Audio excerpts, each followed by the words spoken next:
Good evening. Oops. Okay. Good evening Everybody and click welcome OK. everyone. Before we get started, I just wanted to remind everyone to monitor the event calendar as we have a number of upcoming events you can participate in. We have National Voter Registration Day is on the 16th of September, and there are a number of volunteer events following. Our monthly business meeting is via Zoom on September 20th. And on October 4th, we will kick off the month with a number of activities being planned to defend Florida's electoral maps against political partisanship. And I strongly recommend everyone volunteer. There was a survey sent out today with a toolkit, and depending on the response, we'll finalize our activities very shortly. This is a quick turnaround because it's all on the day of October 4th, so there's a lot of planning that has to be done. And I appreciate your ongoing support and look forward to working side by side on this initiative with all of you. So without further ado, I'd like to welcome our guest speaker, Bruce Elfenbein, who is a certified financial fiduciary, and he's going to lead us in discussion of what Social Security is, its current health, and projected future. I'm doing three things at once, sorry. A little bit about Bruce. He is a University of Maryland graduate. During the formative years, Bruce developed a strong sales and business acumen and ultimately fell into financial services. It was here that everything changed. Bruce realized the significant difference he could make in people's lives through financial services and truly fell in love with the business and ultimately launched an independent practice. Following a successful career, Bruce now gives back to his community as an educator. He is well known for his pen reports and studies on retirement planning and for being a contributor to the Wall Street Journal. Bruce believes in doing right by his clients, and that's why he wants to ensure they have a guaranteed paycheck well after working years so they can live the retirement they envision and deserve. And that's I would like to get a paycheck like that too. So I'm very interested in learning from you this evening. So thank you, Bruce, for joining us this evening, and you can take it from here. Thank you. I wanted to thank everyone for having me. I'm honored to be able to present to the League of Women Voters and to represent AARP. Thank you, Ali. As a certified financial fiduciary, I'm also a certified financial educator. And I do a lot of workshops. And one of the most popular workshops is on Social Security. In fact, I have one scheduled in a couple of weeks. But those workshops are usually the traditional ones. So what I mean is when people come, they're like, well, when's the best time for me to take Social Security? And how do I maximize my benefits? And what if I'm taking it when I'm working? And hey, I'm divorced or I'm a widow, and how does this impact me? Those are the questions I normally go through. This has nothing to do with any of that. Tonight, this is far more important because it's not just about maximizing our benefits. It's about the actual existence and survival of Social Security itself. So, folks, I'm going to share my screen. And let's see if we can get this thing popped up right here. All right. So tonight we're talking about Social Security, and I love the way they put it. You earned it, and you really did. Whenever you hear anyone talk about Social Security as an entitlement, it just makes the hair on the back of my neck stand up, because this is insurance. This is something that we have all paid into. We have earned this. This is not an entitlement other than it's our money. We lent it to you and we want it back. Okay, that, if you call that an entitlement, all right, but it's our money, and yes, we're entitled to it. So here's what our agenda is going to be tonight. First of all, how do we keep Social Security funded? Obviously, since we're representing AARP, we're going to talk about those principles. We're going to talk about the basics of Social Security. And like I said, Social Security is in trouble right now. And we're going to talk about the 5 proposed solutions for protecting Social Security. And to kind of sweeten the pot at the end, we have some fantastic resources. Just hang around. If you don't know about them, we're going to get you all plugged in at the end. Now, let's talk about Social Security. It is a social insurance. It has been around since FDR. Social Security has never missed a payment. Now, for several years, it used to be every year. If you all remember, we used to get our statements in the mail all the time. They don't do that anymore. Now everything is online. But when you'd get a statement in the past couple of years, there would always be a little notice on the statement that, hey, listen, if something isn't done about Social Security soon, the system is going to be out of money, and it's going to be out of money in 2031, 2032, 2033, 2034, 2035. It changes every year. They're moving the goalposts, but the fact is, this is a system that's in deep trouble. And if they don't do something soon, the payments are going to be reduced anywhere from 75% to 83% of what we're getting right now. Let me put that in perspective. You know, again, as a fiduciary, my area of expertise is retirement planning. And I'm going to tell you the key to a good retirement, that the secret sauce, the magic two words are guaranteed income. Guaranteed income is that one factor that allows us to maintain the standard of living that we've achieved after a lifetime of hard work. Nobody wants to go backwards. No one has ever come to me and say, geez, Bruce, I've worked hard all my life. So when I retire, I have to move into a one-room cinder block apartment with iron bars on the windows and doors, and someone that tells fortunes across the street from me. No, that is not anyone's idea of a dream retirement. Now, for most seniors, Social Security is 40% of that guaranteed income. So if we start cutting that back to 83 or 75%, that's going to hurt. And this has been an issue for a number of years. And Congress, unless they can do something that's entirely political or to line their own pockets, they just keep kicking the can down the road. Folks, we don't have much more road to kick that can down. We're in trouble. We need your help. We need you to reach out to your representatives. We need to get this message across.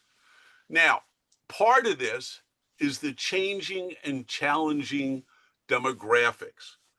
Retirees are living longer and claiming Social Security longer. When Social Security was first introduced, it was normal. You would work till 65, you would retire, and you would generally live maybe 2 or 3 years longer. We had about anywhere from 16 to 18 people paying into the system for every person taking benefits out. But today, the average life expectancy is no longer 67, it's 84. We no longer have 16 to 18 people paying into the system. There's about 2.5 to 3 people paying into the system. And a lot of it is, again, because of the demographics, the baby boomers. Almost everybody on this call is a baby boomer.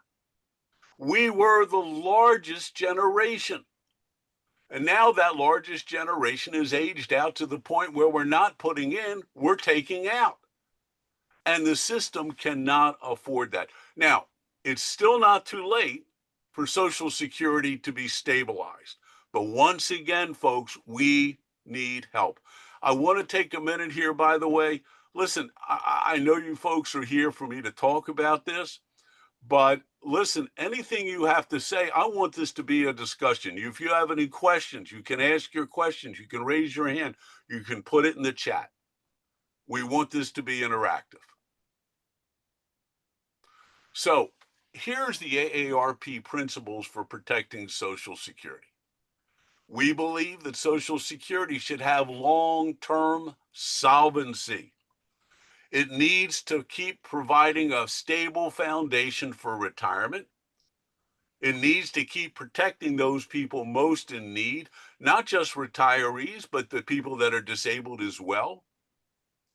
We need to reward the work and ensure that the workers' payments are clearly defined. They're putting money in the system with the expectation they're going to be able to get it out one day. We have to make sure they cannot outlive that. We have to address the economic and demographic changes. And we also have to protect current beneficiaries and those near retirement. We can't move the goalpost when you're getting near retirement or in retirement and you're depending on a certain amount of money and saying, oh, yeah, we're making changes, so you got to live with less. That just doesn't work. So here are the basics. First off, we get our payments through FICA taxes. And if you all remember your paycheck, you'd see that thing on the paycheck. It said FICA. Almost everybody would say to me, what the hell is FICA? But it's your federal insurance contribution. It's part of the Federal Insurance Contribution Act. Now, in order to get Social Security, either you or your spouse must have worked for a total of 10 years or a total of 40 quarters, every quarter, obviously 3 months. They didn't have to be consecutive, but you must have paid into the system for at least 10 years to get benefits. Social Security provides payments for retirees, the disabled, and the survivors. And folks, once again, you have earned it. And for those of you who don't know, Social Security has actually been one of the most successful programs in our government's history. Less than 1% of the money that's collected actually goes to the administration, as big as that is. The rest of it goes out in benefits. So let's take a look in the state of Florida. This is the demographic information in our state. Currently, there are 4,840,275 people, give or take a few, some were born, some are died, that are currently receiving Social Security payments in Florida. The average check is $1,534 a month. In Florida, we don't tax Social Security. The Social Security impact on Florida's economy is huge. When you think about how many seniors we have in this state and how many of those people depend on Social Security. Over 40% of Florida seniors depend on Social Security to stay out of poverty, and it provides at least 50% of the income for over 2 million households of 65 plus. That's huge. And this affects everything because if you don't have the money, you can't spend the money. So who receives Social Security? Well, we have 67 million people in this country that are getting it. It's helping keep 16 million of them out of poverty.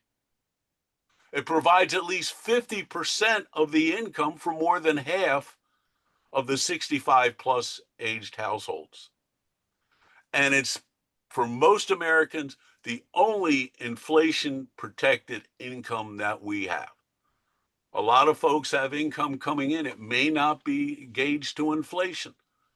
This may not keep up entirely with inflation, but it does a pretty doggone good job. And by the way, the average bump in Social Security, you don't get them every year. The average is about 2.8 to 3%. So let's talk about the future of Social Security. Almost 80% of Americans believe Social Security payments should not be reduced in any way. Listen, folks, I'm not telling you anything you don't know. I've been alive in this country for more than 70 years. I know I don't look it, but I got some gray. That's one thing. I've never seen the country more politically divided than it is today. But there's one thing that just about everybody agrees on, that we don't want our payments to be reduced in any way. 87% of us says Congress should act now. Don't wait another 10 years. We don't have another 10 years. All political groups are agreeing Social Security keeps people independent and financially secure. It is our financial safety net. So we have 5 possible solutions to protect Social Security. We're going to go over those right now. I'd like to kind of get some feedback, what people like and don't like. I don't think any one of these solutions is the answer. But I do believe that using 2 or 3 of them in concert are And Congress is pretty likely to arrive at a combination of these solutions. And AARP, we are a very, very, very strong organization when it comes to lobbying and our voice in Congress. Folks, we need everybody's help here. So, solution number one, eliminate or raise the wages, the wage cap. In other words, in 2025, we only pay taxes on the first $176,100 of our wages. Anything over and above that, we don't pay any FICA on. Let's put it in perspective. If you're Elon Musk, a couple of seconds after midnight on January 1st, you satisfied your FICA contribution for the year. We need to raise that up. 176.1 is an older number. If we raise that up, if we remove this cap altogether, or at least set it higher, we'll bring more money into Social Security, anywhere from 30 to 70% more. This is huge. This is one we really need to do. This is one of the ones that make a huge difference, raising that wage cap. Solution number two, this is another one that's really big, increasing the payroll taxes. Currently, employees and employers each pay 6.2% for a total of 12.4% of FICA tax. If they just raise that, not a lot, we're only talking a little bit, anywhere from 1/2 to 1%. And not overnight, little by little by little. And when I say little by little, we're talking, 10, 15, 20 years down the road. That can provide us anywhere from another 25 to 50%. I think you're starting to see, hey, we have solutions. There's no one silver bullet here, but a couple of these are not that painful, and it's something we can do. Solution number three, I would be surprised if they didn't do that. Raise the full retirement age. Full retirement age used to be 65. Right now, full retirement age is 67 for anyone born in 1960 or after. They could raise this up to 68, 69, or 70, all while keeping the earliest age you can claim benefits at 62. If they decide to raise the age, this is not something that's going to happen right away. They're not going to raise it next year. They may say, okay, in 10 years, it's going to go from 67 to 68. And 10 years after that, it'll go from 68 to 69. It'll be very gradual. If we do that, even a little bit will make a difference, anywhere from 5 to 30%. Solution number four, reduce payments for high income earners. Right now, no matter how much money you get, how much money you have, you could be a billionaire, you're still getting your Social Security. You may not care, you may not even notice it, but you're still getting it. One of the things we could do is reduce the benefits for folks that have very, very high income by basing the payments on income and assets at retirement instead of just what they paid into Social Security. They refer to that as means testing. This one isn't as popular, but if they do a little bit, again, a partial solution.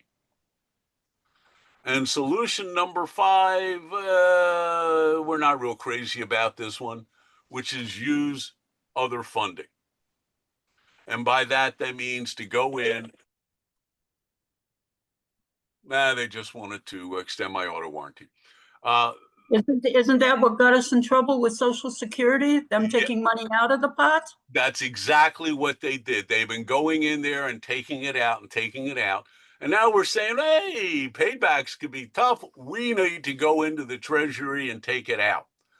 That's not a really good solution. Yes, I get it. We print money. But our economy is based on what we call a fiat currency. When we were growing up, we if you were old enough, we had the gold standard where you could take money in the bank and turn it into gold. Then we had silver certificates where you could take the money into the bank, turn it into silver. We did away with that. Now it's a fiat currency, which means, hey, it all depends on the government to pay us. It's our faith in the government that's doing it. Hey, But we Bruce, got a lot of problems out there.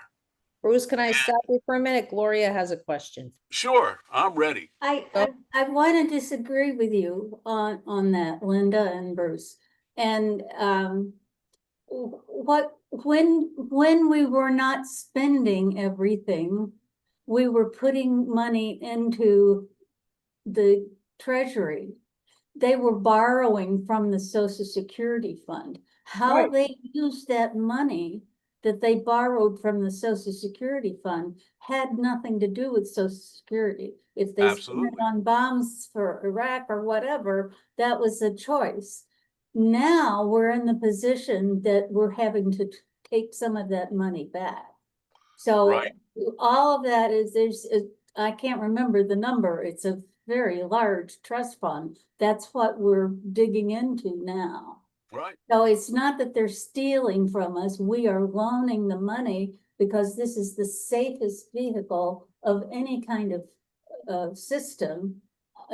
And that's why we fought so hard against putting it in the private market, because as we know, it goes up and down all the time. So I just Absolutely. want to throw my 2 cents in. No, Well, Gloria, you are absolutely correct, dear. And that's exactly what happened. But we're also looking at additional problems like the way the deficit is growing unchecked. And if they go in and start tinkering with the Federal Reserve, that could impact our credit rating. That means the money that we borrow will be at a much higher rate, and we're paying back more debt on the interest on that deficit right now. So there's only so much. Again, I get it. We print it, but you can print so much that it becomes worthless. So I understand that. I agree with you to be able to go in and kind of get back what they took, but that hurts us in another way. And when I hear about, oh, we want to take it, invest in the private marketplace, no, I don't want you rolling the dice. Okay, I get it. The market goes up, the market goes down. Over a long period of time, will the market do well? Yeah. You know, at this point, when I'm taking a little segue here, when I'm counseling my clients, one of the things I tell them is that, look, when you're retired, if you want to have money in the market, I'm fine with that. I have money in the market, but we want to make sure we have an appropriate amount of money in the market and understand that the money we have in the market is not for next week or next month or next year. It's for 10, 15, 20 years down the road, because I can't tell you the market's going to be higher next week or next month or next year. I can tell you it'll be higher in 15 years, but I don't like the idea of taking risks with our retirement dollars.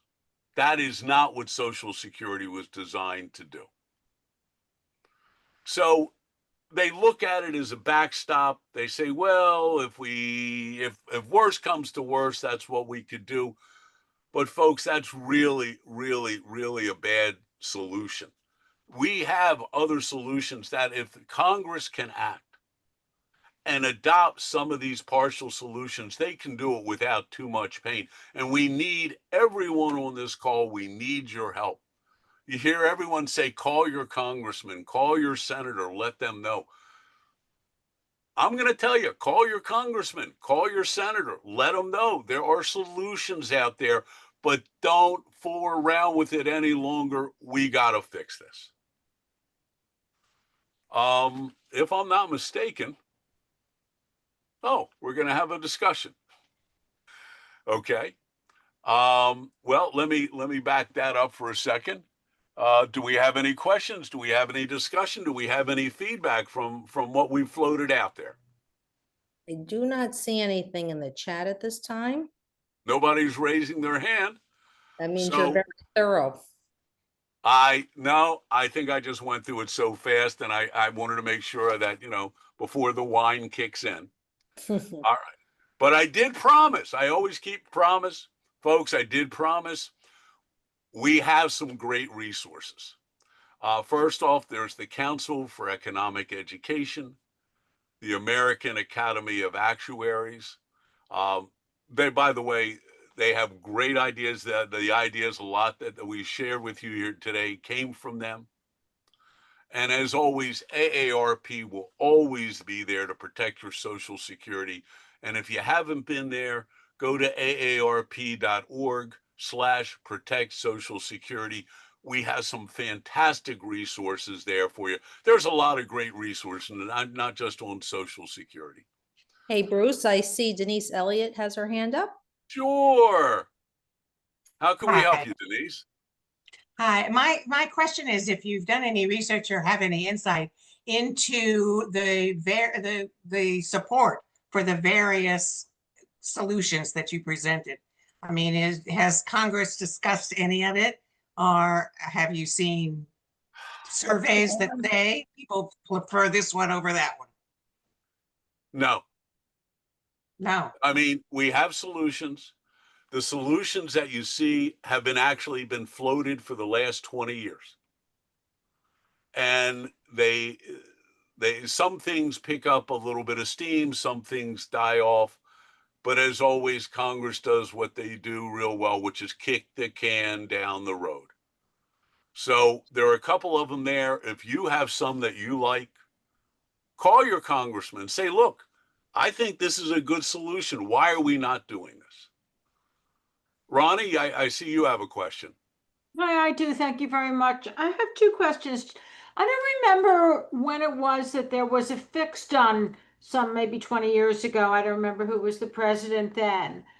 Uh, do you remember the details of that? What they were predicting, what they said was, yes, they wanted to raise the retirement age. They wanted to raise Oh, yes.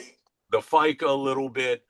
And those were the things that they were presenting at that time. And you know something? If 20 years ago we had done that, we wouldn't have to be looking at these other solutions. Okay, I think they did raise the age. Thank Well, they you. did. They bumped it from 65 to 67. Right. And the other question I had, it was interesting that you may mention about someone who's a multi-billionaire not receiving a check, even though, of course, they may not pay any income taxes at all. But that aside, when it was originally set up, it included 100% of everyone.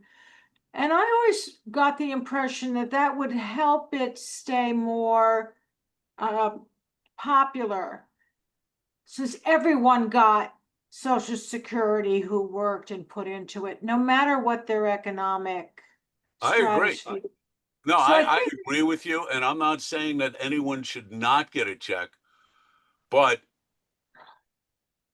you can live with a little bit less if you're a billionaire. And God bless if through the success of this, of your business because of this country, you know, to get a little bit less Social Security, you did okay. God bless you. You can use a little bit less.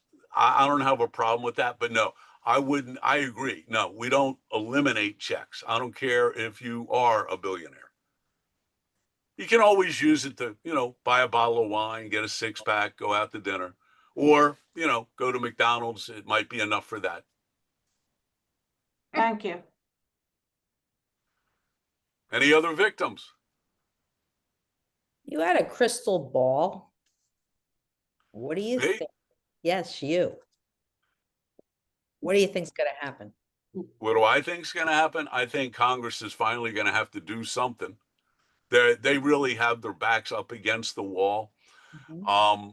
I think we have some big trouble coming our way right now. Um, there are a lot of things that I don't look, and folks, you've heard it long enough that, you know, if we don't remember our history, we're doomed to repeat it. You know, if you all remember back at the end of the 90s and 97, 98, 99, when the internet was exploding, Yeah. And every day you go out to the mail, there's another floppy disk from AOL in there. And you could open a business and put .com after the business, and people would almost throw money at you. And what ended up happening was about 95% of those companies went belly up. And you saw that in the economy, because while we did really well at the end of the 90s, in the first couple of years of 2000s, the market was down, down, down, down, down. We're seeing the same thing right now with AI. I use AI. It's part of my business.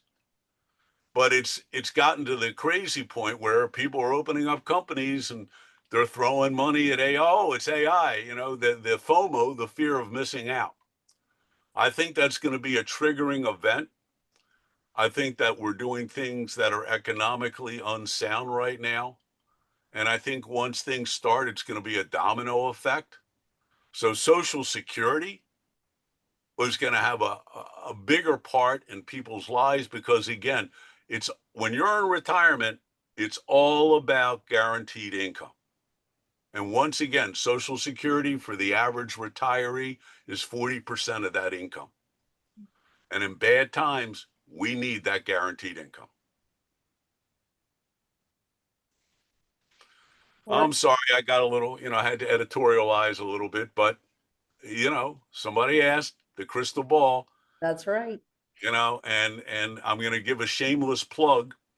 I put out a newsletter every month, and if anybody wants to go back and look at any of my newsletters over the last couple of years, and they're all online, they're out there at theretirement.co. You'll not find one prediction or one observation I made that hasn't happened. Well, And that's I'm not that scary. smart. I'm just That's not that scary. smart. And if I could see it, come on. So So Bruce, we've got boomers on the call, we've got Gen X on the call, we probably have another one in between.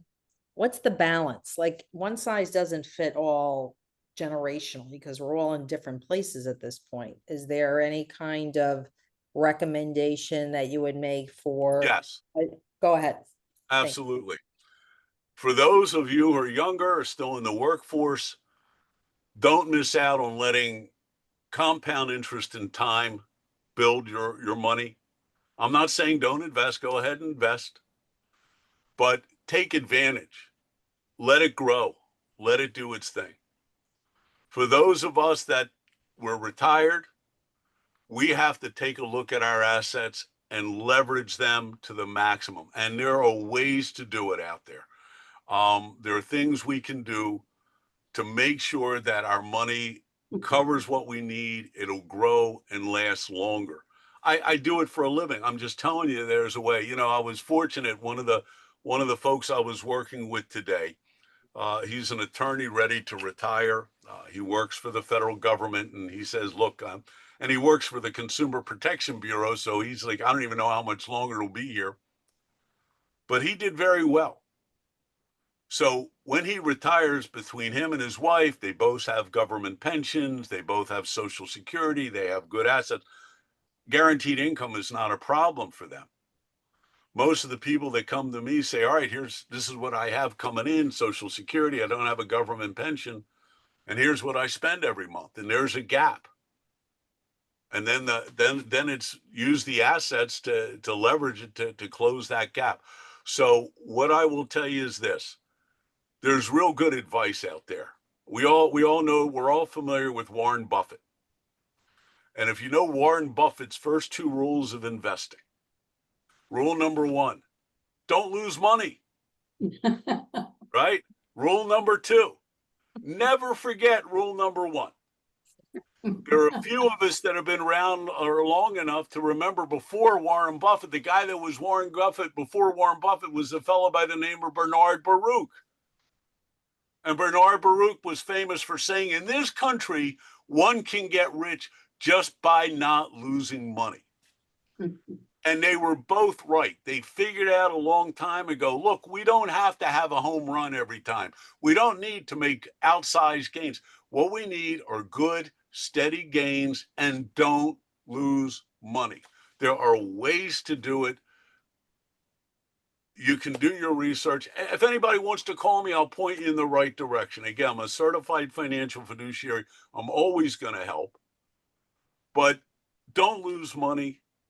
Make sure that it's in a safe place. It's going to grow. I'm not saying don't invest. I will say any money that you have at risk, that's okay. Make sure that your time horizon is the right one, is the final advice I would give you. Gloria, did you have another question? I've had a lot of thoughts. I've read a few books on Social Security, and it's just a truly interesting part of history. And it's one of the major program in this country that keeps people out of poverty. Yep. And the ones who are struggling, they're ones who are just barely eking out a living from Social Security. They cannot afford that 20% cut that might come. No. And a lot of them, I mean, think about, women for a long time, and maybe still, don't earn as much as men. No. And many women went out of the workforce to take care of their family or to be a caregiver for someone.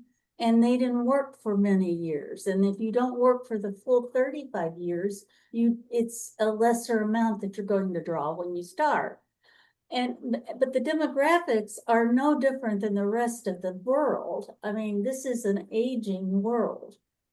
Japan and Italy probably are the two countries that have the largest percentage of over 65 people. So at AARP, the goal has not been to just push the problem down to the younger generations. What we're trying to do is save and preserve Social Security, that it's there for our kids and our grandkids.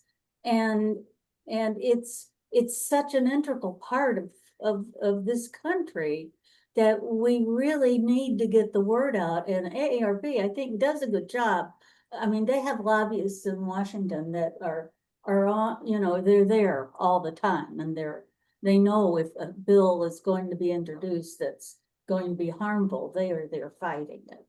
So, 1983 or early 80s, I don't know the exact year, when Reagan was president, was the last time they did anything, and they let it get to where it was in a lost position, that people's checks were not going to be made. And they got together, and it was this, whether it was as divided then as it is now, I don't know, but it was pretty divided. Everybody had their strong opinion, and they managed to do a little here, do a little there, increase the age, increase the tax rate, increase the wage cap. They just didn't do enough. They didn't count on the really vast differences in the age, the top executives earning millions a year and the bottom people earning minimum wage. And that's a huge part of why it didn't happen like it should. It should have lasted for 75 years, what they were doing. It only lasted 50. So that's where we are to fix that now. And if anyone wants to read these books, I've got the authors and they also send me an email and I'll let you know. But it's a fascinating part of our history, in my opinion. Well, And I having it for really the think future. Bruce, he just said it also clearly. Yeah, having it for the future is so important, Gloria. I mean, our life expectancy is about 84. My granddaughter's life expectancy is 121. Mm. Okay. And these are drawn up by actuarial scientists because they see things that kill us now, curing. Right. They have the cure for cancer, right? It's not economically feasible or scalable yet, but you'll see it in the next 20 years. Yep. Right. And when it comes to organs, instead of depending on organ transplants, they'll be able to use 3D printers in your own cells to create a new liver or create a new heart. This is all stuff that's happening right now. So my granddaughter's life expectancy is 121. by the time they're parents themselves, you might see it go to 150, 160. It'll redefine the way we do things. Retirement probably may not happen until 75 or 80. We'll be living longer. Okay. But remembering also, as baby boomers, we're the biggest generation. And, while we are talking about stabilizing the system and making sure we get over the hump, the fact is in the next 15 or 20 years, there will be enough baby boomers that will age out and pass, and the subsequent generations are much smaller. And you'll see that the system, once we stabilize it now, once we hit that stabilization a few years after that, we should be okay once we get over that hump. Maggie, I see you have your hand up. Yes, thank you. I'm concerned about the current situation with the Trump administration and the fact that they, as has happened in the past, they want to throw out Social Security to the private sector to invest. And they want to give this big pile of money to all their friends. And not that our friends don't already have a big pile of money, but I guess they want more. But anyway, I'm really concerned about that, especially when I've heard that they've allowed the Doge people in there and gotten all the information about Social Security, plus the fact that the four 401ks are now open to private market investment. And so I'm just really afraid that no matter what we come up with right now, long term, is it going to be there? I mean, I think that they want to definitely take that $1 trillion and throw it out to those. It's a legitimate concern, because they look at it as this huge pile of money that they want to get their hands on. Right. So yeah, I was very, very concerned when they decided to open 401k plans up to private equity and all that, and allow people. They say, well, look, you can make a lot of money. Yes, and you can lose a lot of money. And if you want to gamble with your retirement, again, I guess that's up to the individual, but I'm not in favor of it. But they look at it as it's this big pile of money. How do we get our hands on it? Right. Well, the people who have the 401ks, it doesn't automatically go to the market. They can choose that, correct? Right. Correct. Okay. They're But we given don't, choices. we Now, don't have that as Social Security recipients. I don't think that we have that choice, because they're just waiting and waiting and waiting and doing everything they're possible to do, and Congress doesn't seem to be able to step in to stop it. And so, and with the Supreme Court giving him every opportunity to do exactly what he wants to do, I think there needs to be more done from us and from AARP. And what is AARP doing? I agree with you. I've had this conversation myself, that AARP, they're supposed to be apolitical, right? They back issues. We don't back any one party. We don't back any one candidate. We go after important issues, which I agree.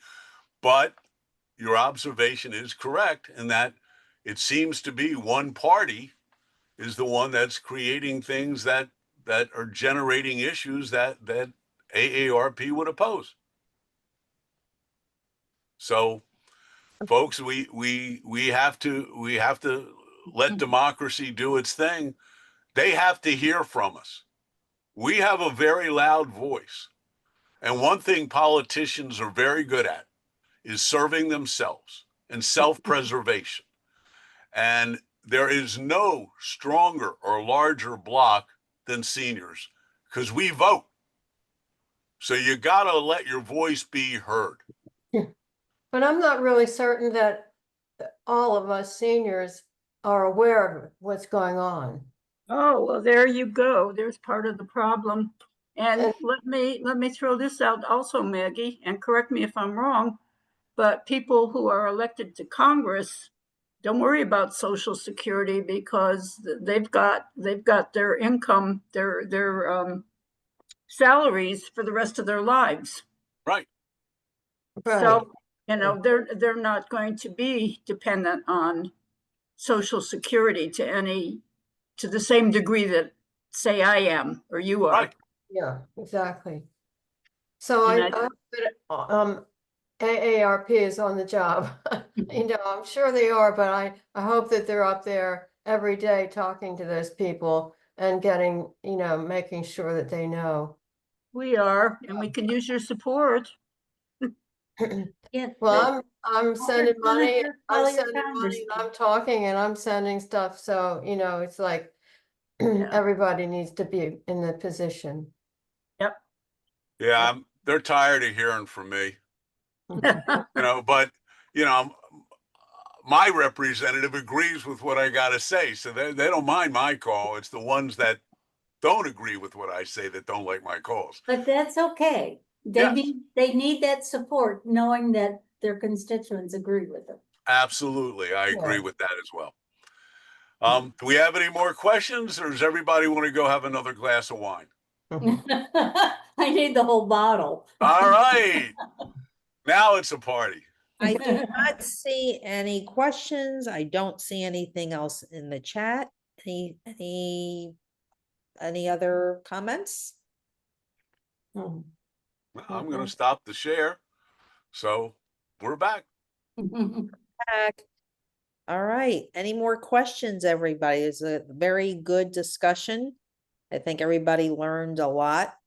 I mean, we do have a wide range of demographics on this call. So, thank you for giving us some input on that, because how we invest generationally, depending on where everybody is working, not working, whatever, you're gonna have a different plan, and you should have a plan. That to me resonated the most for everybody, is to make sure you have a good plan. And I Yeah. think just supporting, sorry, Bruce, to interrupt, but just supporting actually AARP by becoming a member. And if you support them, you know, for the next 3 years, well, even your younger spouse or significant other get free as well of AARP. So just supporting AARP and sharing what they're doing already help lobbying for us. And if Thank you go on aarp.org, there are places where you can sign up to get newsletters or Correct. postcards and they'll send petitions, so you can just sign these and send them to Washington. Correct. So we have to spread the word And on they'll also AARP. ask you for money right after the end of it, but you don't have to pay every time you do that. So Tamara had said she's in HR. I educate the importance of 401k, etc., investing, and sometimes the younger generations don't see the benefit. I continue to educate. That's very smart. I do a lot of financial education. I sometimes even go into companies just for that reason, and hold workshops just to teach financial basics, because I make a point that we go through school. They'll teach you reading, writing, arithmetic. You'll learn about what's the capital of North Dakota, but nobody tells you how to balance a checkbook, or how to grow your money for the future, or how to save, or how to invest, or what all these different financial products are and when to use them. Education, it's not just the knowledge of it's knowing enough to be able to ask the right questions. There you go. So I if have just anybody has any more questions, please feel free to reach out to me. I'm not giving a plug here. You can reach out to Linda or somebody, and she can get in touch with me. But if anybody ever has any questions, please feel free to reach out. I'm always happy to point you in the right direction. I just wanted to add one thing, that we can never forget the people who live check to check, and many in their community are the same way. So they're always one check away from homelessness. So without some kind of social security benefit, they have no ability to have a stash of money growing ever. It just will never exist for them. The system isn't set up in that way. So even if you have 3 jobs, you're still just living checks to check, no matter what. So this is a vital, it's become a pension plan, which it wasn't set up to be. But it is a pension for those people, and there are millions of them. Absolutely. No, Interesting. very, very true, Ronnie. Bruce, you had around 21, 22 at the high point, so Woohoo! you've kept everybody engaged, and we thank you so much for a great education and a lot of good tidbits and great conversation amongst the group. Everybody was engaged, and I think it was a home run. So thank you Well, very I appreciate it. Folks, it's been an honor. Everybody, listen, have a really, really good night. What time is it now? It's almost 8, so I'm going to go cook dinner. And I wish adios to everybody. Thank you. Have a Bye. good Thank you, evening, everyone. Bruce. Bye. Thank you.